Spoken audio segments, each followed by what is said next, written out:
सात दफा दाबिनी राजरास्त को ओह्लाई होमगार्ड महासंघ भुवनेश्वर लोयर पीएमजी रे गृहरक्षी मानक धारणा विक्षोभ प्रदर्शन सप्तम वेतन हार में दरमा प्रदान व्यक्तिगत बीमा पारिवारिक बीमा स्थायी नियुक्ति समेत सात दफा दाबी पूरण पर आंदोलन ओह्लाई संघ गृह सचिव भेटी निजर दाबी जणाई गृहरक्षी महासंघ गृह सचिव भेटा पर कौन निष्कर्ष बाहरी नथिबा महासंघर संपादक सूचना देइछन्ति। जदि आगामी दिन में सेमानक दाबी पूरण न हुए तेबे एही आंदोलन तीव्र रूप नेब बोली चेतावनी देछि गृहरक्षी महासंघ।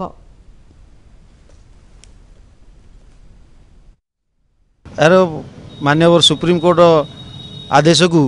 ठीक भाव में कार्यकारी करा जो महंगा भत्ता माननीय सुप्रीम कोर्ट गृहरक्षी मान को लागू करने से पालन करा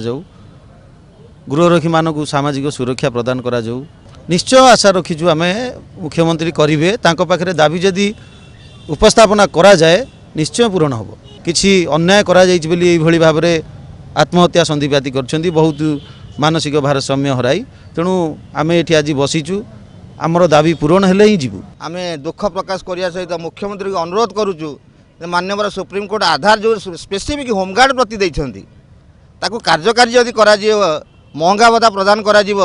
ताहले आमर आशा अभिलाष एवं गृहरक्षी जो कार्य करुछन्ति उत्साह सहित भारत वर्ष में आम जमी ओडिशा भी जनसाधारण को सेवा देवारे आम मनरे आहुरी आशा भी उज्ज्वलित हब।